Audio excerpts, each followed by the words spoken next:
एक तो ये गांव वालों की ये हालत है और घर में कोई राशन नहीं है। अगर मैं मेहनत नहीं करूंगा तो मेरा परिवार क्या खाएगा। इस बार भी बारिश नहीं हुई तो क्या करेंगे? अर्जुन के स्कूल की फीस बाकी है और शर्मा जी रोज उधार की बात करते हैं। दिया बेटा, जमीन सख्त हो सकती है पर मेहनत उसे नरम कर देती है। अर्जुन, तू तो गांव का सरदार बन गया। ठीक है, मैं भी अपनी बैलगाड़ी लाऊंगा, मिट्टी ढोने में काम आएगी। केशव, ये तालाब खोदना कोई मजाक नहीं। मेरी मूछें तो पसीने से चिपक गईं।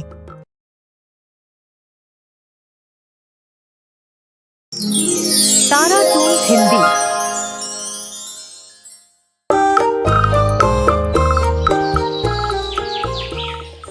लखनपुर एक छोटा सा गांव जहां सुबह की हवा में मिट्टी की सौंधी खुशबू और नारियल के पेड़ों की छांव थी। गांव के किनारे मिट्टी का एक सादा सा घर था जिसमें केशव रहता था। केशव एक मेहनती किसान जिसका दिल सोने से भी साफ था। उसके साथ उसकी पत्नी राधा और 12 साल का बेटा अर्जुन साथ रहते थे। पिछले 3 सालों से सूखे ने गांव को जकड़ रखा था। नदी सूख चुकी थी, खेत बंजर हो गए थे और गांव वालों की उम्मीदें टूट रही थीं। पर केशव का विश्वास अटूट और मजबूत था। उसे यकीन था कि एक दिन मैं अपनी मेहनत और धैर्य से हालात जरूर बदलूंगा। एक सुबह जब सूरज आसमान को गुलाबी और नारंगी रंगों से सजा रहा था, केशव अपनी चारपाई पर बैठा आराम कर रहा था और वह सोच रहा कि एक तो ये गांव वालों की ये हालत है और घर में कोई राशन नहीं है। अगर मैं मेहनत नहीं करूंगा तो मेरा परिवार क्या खाएगा। वो लोग तो भूखे मर जाएंगे। कुछ भी हो जाए मगर मुझे कोई उपाय तो करना होगा। तभी राधा वहां पर आई और केशव के सामने बैठ गई। केशव ने कहा, खेत तो अब रेगिस्तान जैसे हो गए हैं। बारिश तो लगता है कितने सालों से नहीं हुई है। गांव में पूरा सूखा पड़ गया है। पता नहीं भगवान की क्या विचार है हम जैसे गरीबों पर। राधा ने चिंता भरी आवाज में कहा, इस बार भी बारिश नहीं हुई तो क्या करेंगे? अर्जुन के स्कूल की फीस बाकी है और शर्मा जी रोज उधार की बात करते हैं। शर्मा जी घर आकर हमेशा पैसे मांगते हैं। केशव ने गहरी सांस ली और अपनी पत्नी राधा से कहा, राधा, धैर्य रखो। मेहनत कभी बेकार नहीं जाती। मैं आज खेत में जाऊंगा, मिट्टी तैयार करूंगा और मुझे पूरा यकीन है कि भगवान आज बारिश जरूर कराएंगे। मुझे पूरा यकीन है। राधा ने सिर हिलाया और उसकी आंखों में चिंता थी। यकीन तो मुझे भी है, पर गांव वाले कह रहे हैं कि इस बार नदी पूरी तरह सूख जाएगी। फिर खेतों का क्या होगा? हमारा क्या होगा?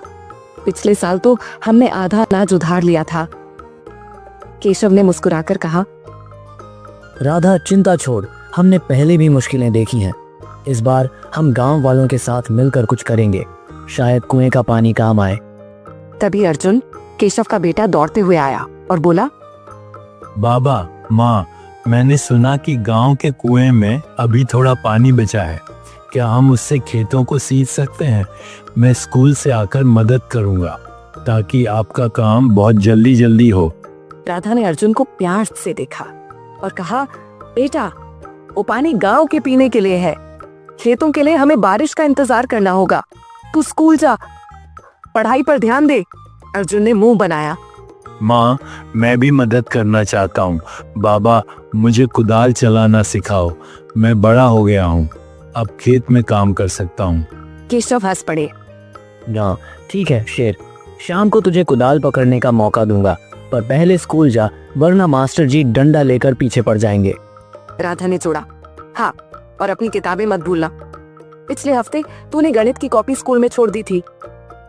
हाँ माँ, वो तो मास्टर जी ने वापस दी। मैं आज ध्यान रखूंगा।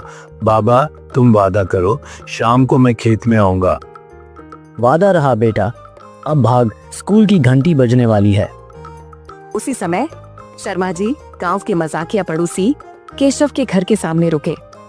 उनकी मोटी मूछें और चमकीला कुर्ता दूर से ही दिखता था।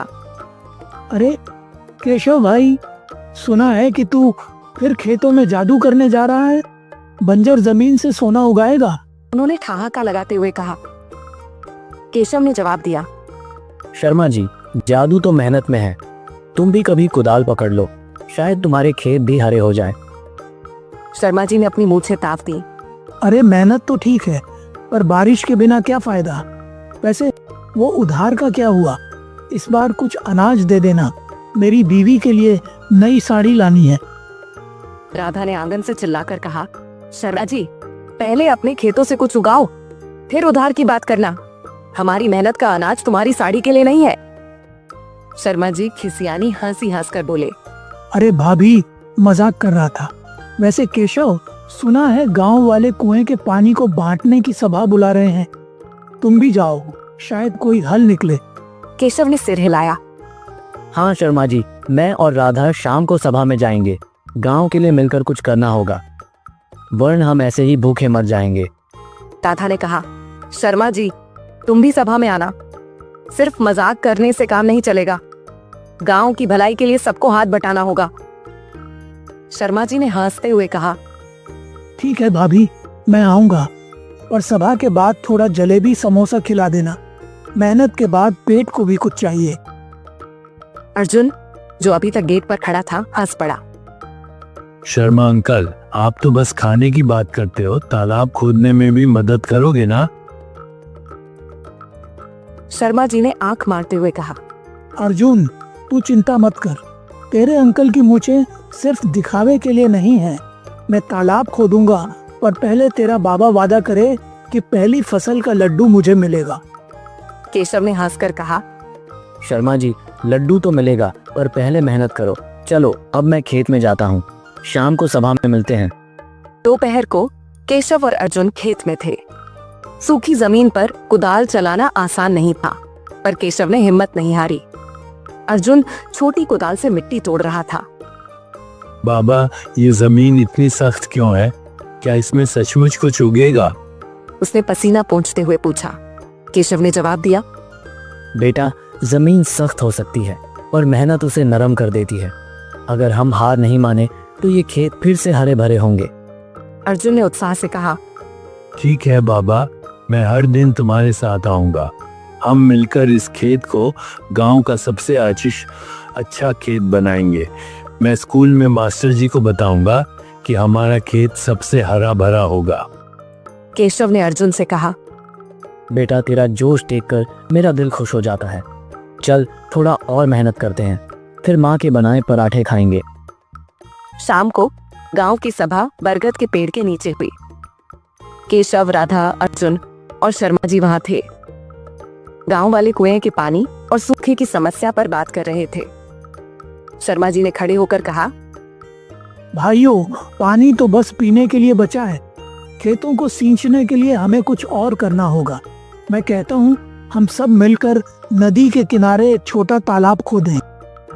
केशव ने समर्थन में कहा, शर्मा जी की बात ठीक है। अगर हम सब मिलकर मेहनत करें तो तालाब बन सकता है। बारिश आएगी तो वो तालाब हमारे खेतों को बचा लेगा। राधा ने कहा, हाँ, और हमें अपने खेतों को अभी से तैयार करना होगा। अगर हम मिट्टी ढीली करें, बीज बोने के लिए तैयार रखें, तो बारिश का एक एक बूंद काम आएगा। अर्जुन ने उत्साह से कहा, मैंने स्कूल में मास्टर जी से बात की। वो कह रहे थे कि बच्चे भी तालाब खोदने में मदद कर सकते हैं। मैं अपने दोस्तों को लाऊंगा। शर्मा जी ने ताली बजाई। वाह अर्जुन, तू तो गांव का सरदार बन गया। ठीक है, मैं भी अपनी बैलगाड़ी लाऊंगा, मिट्टी ढोने में काम आएगी। कुछ गांव वालों ने हिचकिचाया। एक ने कहा, केशव, तालाब खोदने में समय और मेहनत लगेगी, क्या गारंटी है कि बारिश आएगी? केशव ने दृढ़ता से कहा, गारंटी तो कोई नहीं, पर हार मान लेना भी तो कोई रास्ता नहीं। मेहनत हमारा धर्म है। अगर हम एकजुट होकर काम करें तो भगवान भी हमारी सुनेंगे। राधा ने जोड़ा, हाँ, और अगर तालाब बन गया तो अगले साल भी हमारे खेत सूखे नहीं रहेंगे। ये काम सिर्फ आज के लिए नहीं, हमारे बच्चों के लिए है। शर्मा जी ने हंसते हुए कहा। केशव, राधा भाभी, तुम दोनों की बातों ने तो मेरा दिल जीत लिया। मैं पहले मजाक करता था और अब मैं कुदाल पकड़ने को तैयार हूँ। बस काम के बाद थोड़ा चलेगा, मत भूलना। अर्जुन ने चिल्लाकर कहा। शर्मा अंकल, जलेबी तो मैं लाऊंगा, पर आप पहले मेहनत करो। गांव वालों ने हंसते हुए योजना बनाई। अगले दिन नदी के किनारे तालाब खोदने का काम शुरू हुआ। केशव और अर्जुन सबसे आगे थे। शर्मा जी अपनी बैलगाड़ी और कुदाल लेकर आए। राधा गांव की औरतों के साथ खाना और पानी लेकर आई। शर्मा जी ने पसीना पोंछते हुए कहा, केशव, ये तालाब खोदना कोई मजाक नहीं। मेरी मूछें तो पसीने से चिपक गईं। कितने दिन लगेंगे? केशव ने जवाब दिया, शर्मा जी, जितने दिन लगे हम मेहनत करेंगे। हर कुदाल की चोट हमें बारिश के करीब ले जाएगी। राधा ने हौसला बढ़ाया।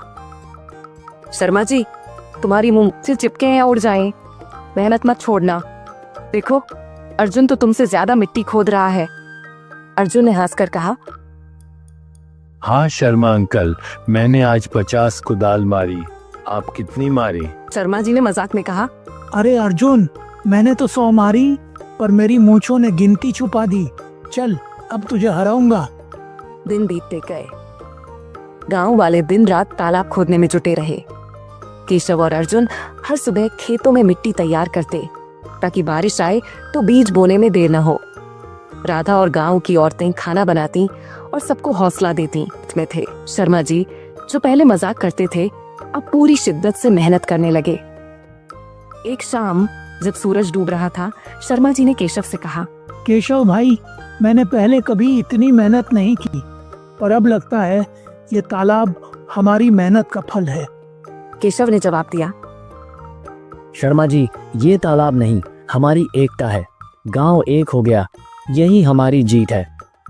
राधा ने पास आकर कहा, केशव देखो, आसमान में बादल छा रहे हैं। शायद भगवान ने हमारी मेहनत देख ली। अर्जुन चिल्लाया, कितनी मारी? बाबा, माँ, बारिश की बूंदें, देखो बारिश शुरू हो गई। उस रात बारिश की बूंदों ने लखनपुर को तरोताजा कर दिया। तालाब पानी से भर गया और केशव के खेतों में बीज बोने का काम शुरू हुआ। कुछ हफ्तों बाद खेत हरे भरे हो गए। गेहूं, मक्का और मूंग की फसलें लहलहाने लगी। गांव की सभा में जब फसल कटाई का समय आया, केशव ने कहा, ये फसल हम सबकी मेहनत का नतीजा है। इसे गांव में बराबर बांटेंगे। शर्मा जी, अब तुम्हारी साड़ी और जलेबी का इंतजाम हो जाएगा। शर्मा जी ने हंसकर कहा, केशव, साड़ी तो ठीक है, पर अब मैं भी खेत में कुदाल चलाऊंगा। तुमने मुझे मेहनत का मतलब सिखा दिया। तारा टूल हिंदी।